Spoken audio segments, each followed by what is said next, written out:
विजय Mehta CMD नेफकॉम securities के हमारे साथ है। आपका कार्यक्रम पे स्वागत है। सबसे पहले जो सूचकांक हैं उन्हें देखते क्या आपको लगता है कि कोई खास ही बढ़त देखी जाएगी या फिर बाकी जो स्टॉक्स हैं कुछ खास क्षेत्रों में खास एक्टिविटी की उम्मीद? देखिए, आज जो प्रोविडेंट फंड की ब्याज दरें हैं वो बहुत ज्यादा मार्केट एक्सपेक्टेशन के मुताबिक हैं, कम है 9.5% से। तो इससे मार्केट को एक इंडिकेशन है कि जो प्रेजेंट गवर्नमेंट है वो फाइनेंशियल के बारे में काफी सजग है और वो ये नहीं चाहती कि मार्केट में कोई भी रॉन्ग सिग्नल जाए। और उसके अलावा मार्केट की इस समय टेक्निकल पोजीशन भी काफी अच्छी है। मुझे लगता है कि अभी मार्केट अच्छी रहेगी। सेंसेक्स जो है या ये एक सीधा इंडिकेटर 100% नहीं माना जाना चाहिए, क्योंकि इस समय काफी स्टॉक्स जो सेंसेक्स में शामिल नहीं हैं उनमें भी काफी तेजी देखी जा रही है। लेकिन अगर निफ्टी फ्यूचर्स से जो संकेत आए हैं, एक तरह से बुलिश संकेत हैं, वो अभी भी प्रीमियम में चल रहा है, काफी महीनों में वो डिस्काउंट में रहा था, तो एक तरह से मार्केट का जो मूड है, जो माहौल है मार्केट में, वो इस वक्त बिल्कुल ठीक ठाक है और पॉजिटिव है। जी हाँ, इस समय पॉजिटिव है। आपने देखा पिछली बारी जब ये नीचे था निफ्टी, और उस समय ये जितने भी शॉर्ट सेलर्स थे वो सभी मार्केट में ट्रैप हो चुके थे, और इस समय निफ्टी जो दिखा रहा है वो काफी अच्छा पॉजिटिव सिग्नल मार्केट के लिए। कल हमने देखा बाजार में कि जो दिग्गज शेयर थे बैंकिंग की ओर से काफी तेजी का रुख रहा, स्टेट बैंक में काफी तेजी रही। तो ये जो बैंकिंग की ओर से एक इन्फ्लेशन का दबाव है, एक तरफ इंटरेस्ट रेट के बढ़ने की उम्मीदें हैं, और अमेरिका में भी आज शायद इंटरेस्ट रेट की बढ़ने की घोषणा की जाए। बैंकिंग क्षेत्र पे आपका क्या नजरिया इन सब खबरों के चलते? देखिए, मैं बैंकिंग क्षेत्र के में बहुत ज्यादा बुलिश नहीं हूं, और मुझे लगता है कि जो पिछले वर्ष उनकी इनकम थी वो जो ज्यादा वो ट्रेजरी मैनेजमेंट के कारण थी, जिसका बेनिफिट उन्हें इस बार नहीं मिल पाएगा। जहां तक इंटरेस्ट रेट की बात है, बैंक थोड़े से परफॉर्मेंस वाइज जो अलग अलग बैंक्स हैं और not banking industry as a whole, वो तो अच्छा कर सकते हैं, क्योंकि अभी काफी बैंक्स ऐसे हैं जिनकी पी डिस्काउंटिंग अभी काफी कम है। काफी सरकारी बैंक्स अभी काफी सस्ते भी हो गए हैं। हाँ, उसके कारण से उनमें एक लिमिट तक तो तेजी आ सकती है मार्केट के साथ साथ, लेकिन अगर बैंकिंग सेक्टर में अभी कोई बूम की उम्मीद कर रहे हैं तो मेरे ख्याल में मैं उसमें सहमत नहीं हूं। लेकिन इंटरेस्ट रेट से ताल्लुक रखते हुए और सेक्टर्स हैं जैसे कि ऑटोमोबाइल्स, टू व्हीलर्स, जिनका काफी ज्यादा रूरल यानी कि कृषि क्षेत्र में जब तेजी देखी जाती है और काफी ज्यादा एक प्रभाव रहता है उसका, लेकिन जब अगर इंटरेस्ट रेट, कर्ज दर बढ़ेंगे तो किस तरह का आपको लगता है स्टॉक्स पे प्रभाव रहेगा? देखिए, मुझे ये तो नहीं लगता कि टू व्हीलर में कोई मेजर इम्पैक्ट आएगा, लेकिन जो कार्स की सेल है उसके अंदर दबाव आ सकता है इंटरेस्ट बढ़ने से, और जो कार मैन्युफैक्चरिंग कंपनीज हैं उनके अंदर शायद अभी कुछ ज्यादा तेजी की उम्मीद नहीं लगती।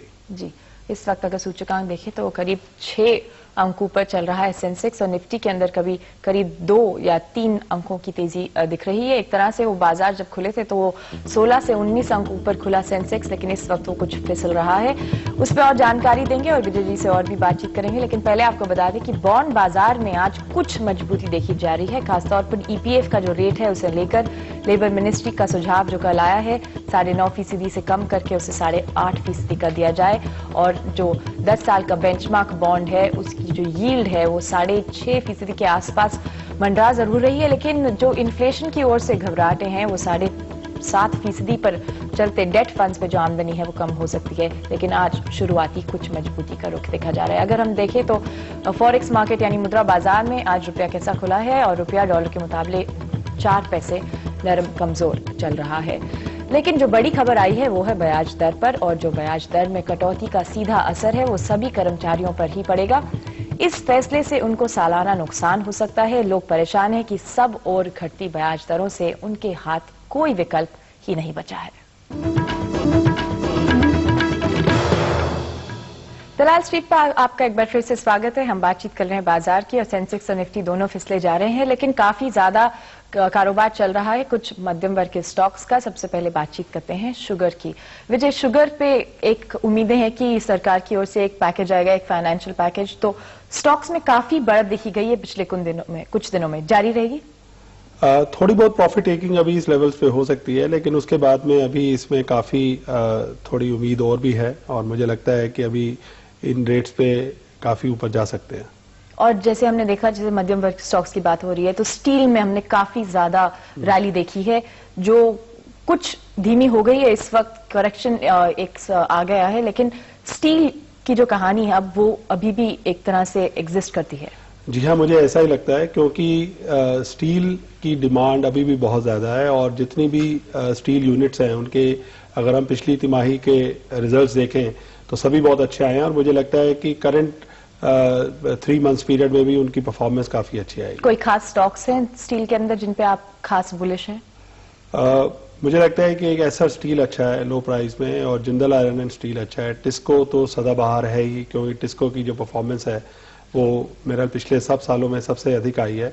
और चौथा जो है वो सेल का भी समय काफी अच्छा। जी विजय जी, हमारे साथ कार्यक्रम पे बात करने के लिए आपका शुक्रिया। और सेंसेक्स और निफ्टी फिलहाल गिरे हैं, लेकिन हमने जैसे आपको दिखाया काफी मध्यम वर्ग के स्टॉक्स अभी भी तेजी के रुख को बनाए रखे हैं। सारी जानकारी और देते रहेंगे आपको एनडीटीवी इंडिया पर। रहिएगा हमारे साथ, ताजी खबरें इस ब्रेक के बाद। तो इन सूचकांकों को पार करके अच्छी तरह बाजार बंद हो। हमारे साथ विजय साहब हैं। विजय साहब से पूछते हैं कि भाई इस वक्त वो अपने निवेशकों को और हम सबको क्या राय देना चाहेंगे? देखिए, मुझे लगता है कि सेक्टर स्पेसिफिक तेजी जो है अभी बनी रहेगी और मुझे लगता है सेक्टर स्पेसिफिक आज तो हर क्षेत्र में तेजी। आज तो उसका कारण है कि इंटरनेशनल मार्केट ऊंची हैं और कल मंदी भी आई, तो वैसे भी वैल्यूएशन आर अट्रैक्टिव। ये बहुत बड़ी दिलचस्प बात है। जब अंतर्राष्ट्रीय बाजार गिरते हैं, पिछले 4 दिन से गिर रहे हैं, तो हमारी बाजार में तेजी थी। तो तुम लोगों से पूछा कि भाई अंतर्राष्ट्रीय बाजार का प्रभाव कैसा पड़ता है? पता नहीं जी, भारत की जो अर्थव्यवस्था है वो अपनी है, उनका प्रभाव नहीं पड़ता। आज विश्व बाजार तेज है तो ये सुनने को आता है कि उसका असर है।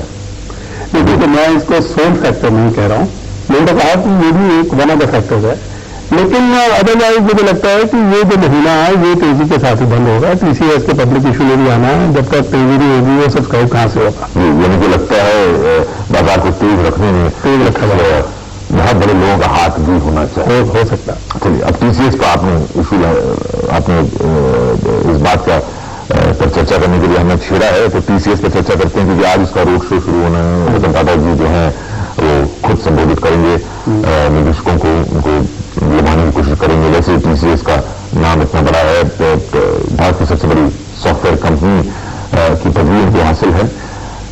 775 और 900 के बीच अच्छा लगता है दाम आपको? क्योंकि मुझे लगता है कि एप्रिसिएशन तो मिलेगा इन्वेस्टर को, लेकिन अगर कोई ये समझ के चले कि इसको इन्फोसिस जैसे या कोई बम्पर इस पर मिलने वाला है, ऐसा मुझे इस प्राइसिंग के अंतर्गत नहीं लगता। क्योंकि अगर हम देखें तो ये ऑलरेडी ₹1 का शेयर ऑफर हो रहा है मार्केट के अंदर, और प्राइसिंग के ऊपर अगर हम टॉप प्राइसिंग पे जाएं तो ₹9,000 में इसको ऑलरेडी ऑफर किया जा रहा है। तो ये एक काफी अच्छा प्राइस है जो इन्वेस्टर दे रहे हैं। और पीई जो है यदि आप देखें तो पीई लगभग और कंपनी से सामान्य ही है, इस लिहाज से बहुत ज्यादा सस्ता नहीं है। तो उस नजरिए से आप किसी निवेशक को ये राय देंगे जिसमें अभी इन्फोसिस के शेयर हैं, विप्रो के शेयर हैं, सत्यम के शेयर हैं, बड़ी बड़ी कंपनी के शेयर या मध्यम के शेयर हैं, यदि इनके पास कैश ना हो तो वहां से पैसा निकाल के टीसीएस में डालें? हाँ जी, हाँ जी, मैं जरूर कहूंगा, क्योंकि आज अगर हम परसेंटेज एप्रिसिएशन देखें तो मुझे लगता है कि विप्रो या इन्फोसिस, आज इन्फोसिस के तो केस में बोनस के भी एक्स बोनस प्राइस हो चुका है, इनके अंदर भी परसेंटेज एप्रिसिएशन और टीसीएस में ऑलमोस्ट बराबर से ही चलने वाली है। मेरी टीसीएस की कोई बेटर होगी क्योंकि इनकी इक्विटी मार्केट में बहुत ज्यादा एफर्ट नहीं हो रही है, तो इस लिहाज से आप टीसीएस को ज्यादा, टीसीएस को अच्छा शेयर है, लाभदायक। आइए कुछ शेयर पर नजर डालते हैं कि सेंसेक्स में क्या क्या हो रहा है। आज एक तेजी के आलम में गिरावट दर्ज हो रही है आईसीआईसीआई बैंक में, आईटीसी पे। आईटीसी में कुछ समय से हम मुनाफा वसूली देख रहे हैं, लेकिन आपको याद दिला दें कि आईटीसी भी करीब 10 दिन लगातार चढ़ा था, तो वाजिब बात है कि भाई कुछ न कुछ इसमें मुनाफा वसूली होगी। और रैमबैक्सी का शेयर भी हम देख रहे हैं कि धीरे धीरे करके फिसल रहा है। साथ साथ यदि आप चलने वाले शेयरों की तादाद में देखें तो भारतीय टेली एक बार फिर एफडीआई का मुद्दा सामने।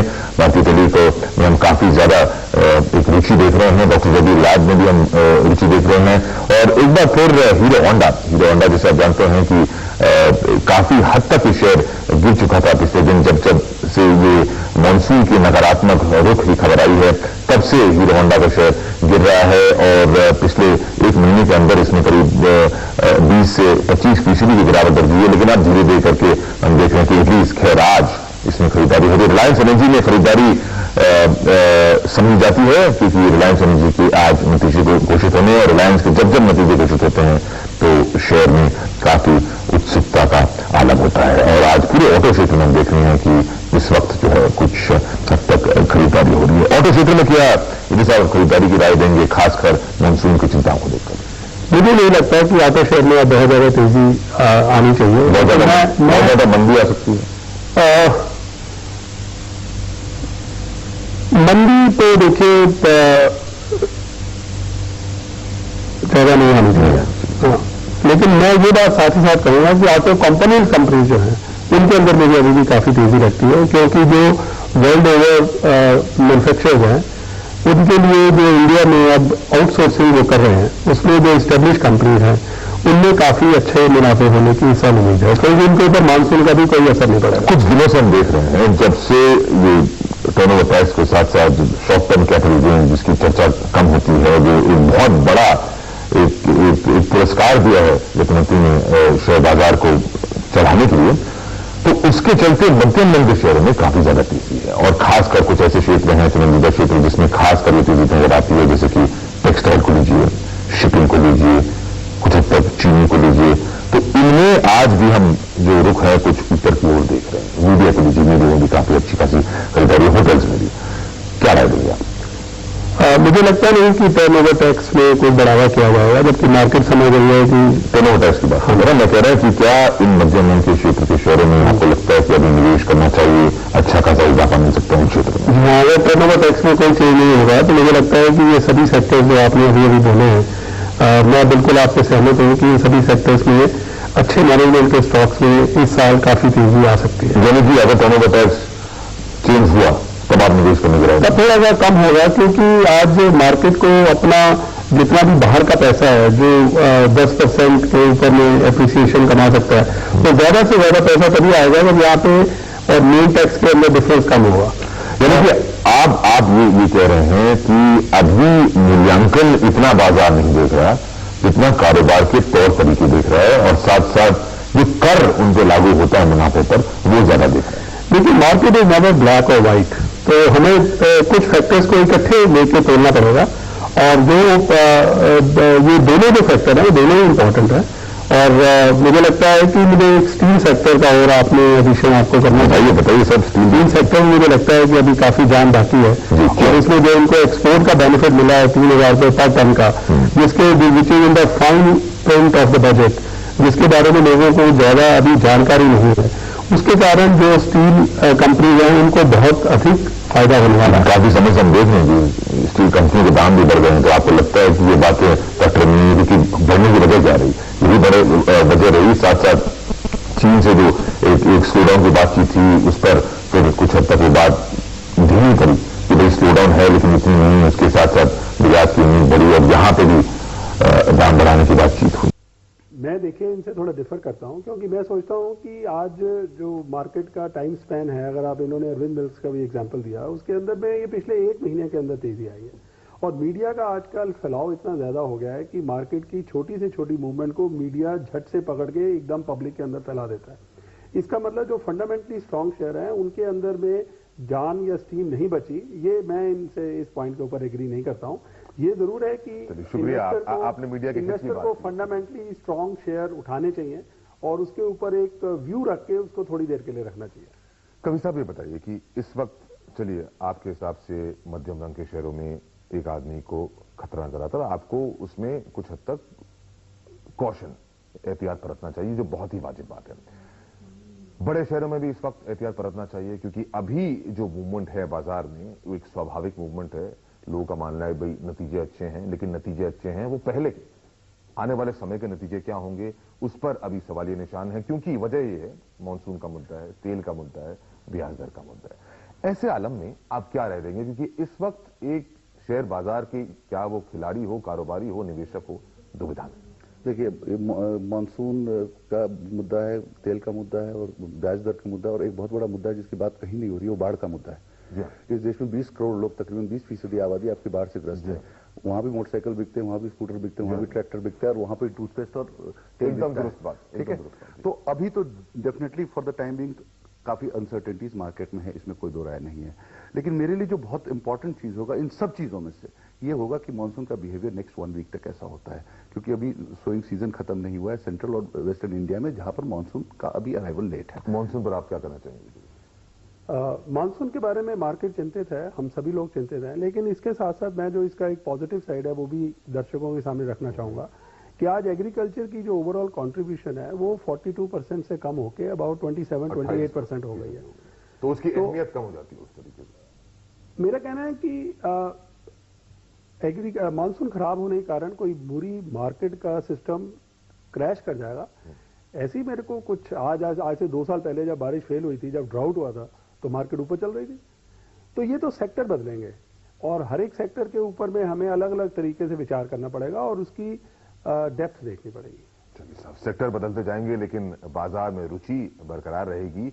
तेजी इस वक्त तो बरकरार है, 9 अंक का इजाफा है निफ्टी में और करीब 25 अंक का सेंसेक्स में। ब्रेक लेते, ब्रेक के बाद मुद्रा बाजार पर भी नजर डालेंगे और शेयर बाजार पर भी। देखते रहिए आप दलाल स्ट्रीट।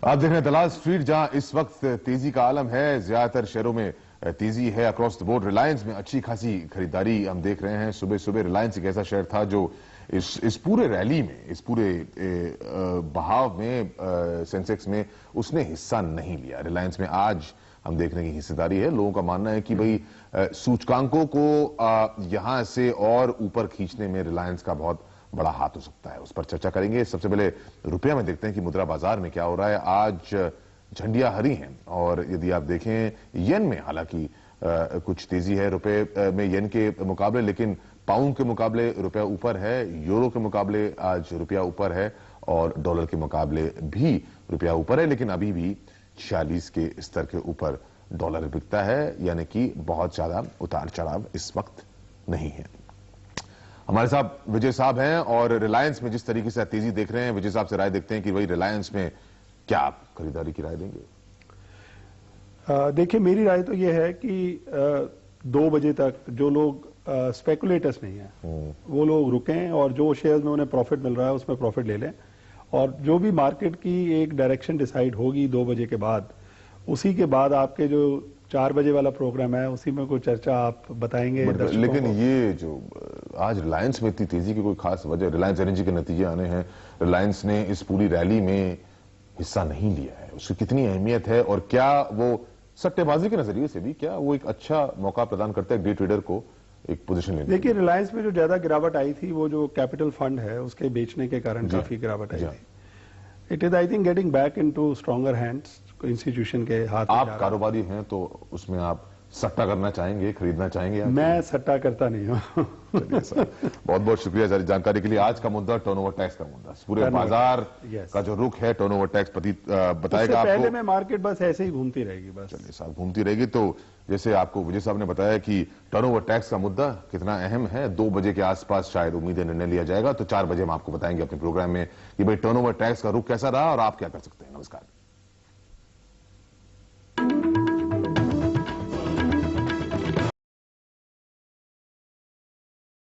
जैसे आपने कहा, आज का जो स्टॉक ऑफ द डे रहेगा वह रहेगा टाटा पावर। 15 रुपए का उछाल फ्यूचर्स एंड ऑप्शंस के अंदर जो प्रीमियम था उसके अंदर इसके अंदर 2 रुपए के बढ़ा। तो आज का स्टॉक चेतन टाटा पावर ही कहलाएगा। चेतन जी हाँ, टाटा पावर में जबरदस्त उछाल। हमारे साथ हमारे स्टूडियोज में है विजय मेहता साहब नेफकॉम सिक्योरिटी से, उनसे जायजा लेते हैं कि क्या आज का बाजार महज राहत का बाजार या कुछ भरोसे का बाजार? देखिए, बाजार की जो मूवमेंट हमने देखी है, मुझे लगता है कि ये एक रिलीफ रैली ही माननी चाहिए, राहत की रैली माननी चाहिए, क्योंकि अभी मार्केट में जब तक बजट नहीं आ जाता है तब तक कुछ ऐसी डेफिनेट तेजी की डायरेक्शन ऐसा मुझे तो नहीं लगा जी। और आज यदि आप देखें लगभग ठीक कल के उल्टे हुए, जो स्तर पर कल जो शेयर गिरे हैं आज मुंह मोड़कर उसी शेयर स्तर पर आ गए, लगभग परसों के स्तर के आसपास आज के बाजार के स्तर आ सकते। तो क्या इससे सीख मिलती है एक कारोबारी को, क्योंकि निवेशक तो लगता है आज बाजार में नहीं है? देखिए, मार्केट में इस समय कोई स्ट्रॉन्ग बायर नहीं है और उसी के कारण ये जो बाजार है ये पहले गिरने के बाद जो शॉर्ट कवरिंग है उसी के कारण टेक्निकल रैली इसको हो रही है। पर मुझे नहीं लगता कि अभी मार्केट के अंदर किसी तरीके का बिग बायर जब तक आएगा तब तक मार्केट में कुछ ज्यादा जान आ पाएगी। बता जी, अगर आप शेयर बाजार में बायर की बात कर रहे हैं तो विदेशी संस्थागत निवेशक निरंतर खरीदारी कर रहा है। अगर मंडे का फिगर हटा दें तो पिछले हफ्ते उन्होंने खरीदारी करी थी। लोकल म्यूचुअल फंड भी इस समय खरीदारी कर रहा है, तो आप क्यों ऐसा बोल रहे हैं कि इस समय शेयर बाजार के अंदर बायर नहीं है? देखिए, जो उनकी खरीदारी है, अगर आप उनकी फिगर्स देखें तो वो बड़ी कम है, और आप देखेंगे कि कुछ सिलेक्टेड शेयरों में तो वो रुके हुए हैं, जिसके कारण मार्केट में उनको उम्मीद है कि बजट के कारण तेजी आएगी, पर ओवरऑल जिस तरीके की अग्रेसिव बाइंग जो पहले कर रहे थे, ऐसा कोई रुख अभी मार्केट के अंदर दिख नहीं रहा है। अगर रुक की बात करते हैं, निफ्टी फ्यूचर जो इस समय है वो इसके अंदर जो डिस्काउंट था सिर्फ 10 अंकों का रह गया। 3 दिन पहले वो डिस्काउंट 22 अंकों का चल रहा था, तो साफ जाहिर हो रहा है नेता जी कि इस समय बाइंग इंटरेस्ट है, शॉर्ट टर्म ट्रेंड बुलिश लग रहा है। देखिए, आज अच्छी बात है कि जिस दिन मैं यहाँ पर हूँ प्रोग्राम में, आज मार्केट थोड़ी अच्छी हुई है, लेकिन अगर आप पिछले 15-20 दिन का या 1 महीने का जो भी एनालिसिस आप देखेंगे, उसमें आप देखेंगे कि for want of a buyer market जो है वो ऊपर अपनी पकड़ बना नहीं पा रही है। जैसे ही एक टेक्निकल लेवल के पास, रेजिस्टेंस लेवल के पास पहुंचती है, उसी समय एकदम से हैवी सेलिंग आती है, और वो हैवी सेलिंग को कवर करने के लिए फिर मार्केट धीरे धीरे करके जब भी ऊपर वाले स्तर पर आती है, फिर उसके बाद में उसको एक धक्का सा लगता है, वो सभी जो प्राइसेज है वो नीचे आ जाते हैं। चलिए साहब, क्षेत्र की बात करते हैं, इस्पात क्षेत्र की बात करते हैं। इस्पात क्षेत्र में काफी ज्यादा दुविधा थी, खासकर जिस तरीके से इस्पात मंत्री ने कुछ वक्तव्य पेश किए हैं, उसके बाद भी चीन में जो मांग की कमी आई है, लेकिन आज हमने देखा कि निचले स्तर पर अच्छी खासी खरीदारी हुई है। क्या आपको भरोसा पाने लग रहा है इस्पात क्षेत्र में? देखिए, फंडामेंटल्स पे जितने भी इस्पात के शेयर हैं वो सभी इस समय अच्छे स्तर पर है, लेकिन अगर हम देखें कि टिस्को जो है उसकी अपनी हाई 417 के लेवल से आज वो कितना नीचे है, जब तक एक डेफिनेट गवर्नमेंट पॉलिसी इसके बारे में प्राइस स्ट्रक्चर की क्लियर नहीं हो जाएगी। और जो यूरोप है, यूरोप के बारे में मैं तो डाउटफुल हूँ कि जो चीन की डिमांड थी उतनी मांग कर पाएगा, मांग तो कर पाएगा, लेकिन उतनी ज्यादा नहीं कर पाएगा। और जब तक एक हाउसिंग इंडस्ट्री को इंडिया के अंदर बहुत ज्यादा इंसेंटिव नहीं मिलेंगे, तब तक जो डोमेस्टिक मार्केट है उसके अंदर भी जिस तरीके से एक्सपेंशन सभी लोगों ने प्लान कर लिया, उतनी खपत यहाँ होने की मुझे उम्मीद नहीं लगती। दूसरा क्षेत्र है जिसमें यदि हर किसी भी बड़े बड़े एनालिस्ट से बात करिए, किसी विशेषज्ञ से बात करिए, जानकार से बात करिए, तो कहता है कि भी उसे ये क्षेत्र अच्छा नहीं लगता, और वो है बैंकिंग क्षेत्र, खासकर सरकारी बैंक। आज कुछ हद तक रिवाइवल हुई है, क्या आपको लगता है ये अच्छा निवेश का मौका है या फिर एंट्री का? देखिए, मुझे लगता है कि अगर गवर्नमेंट अपनी लेफ्ट ओरिएंटेड पॉलिसीज में जरा सा भी दिखती है, तो जो सबसे पहले मार पड़ेगी वो पब्लिक सेक्टर के बैंक्स को ही पड़ने वाली है। और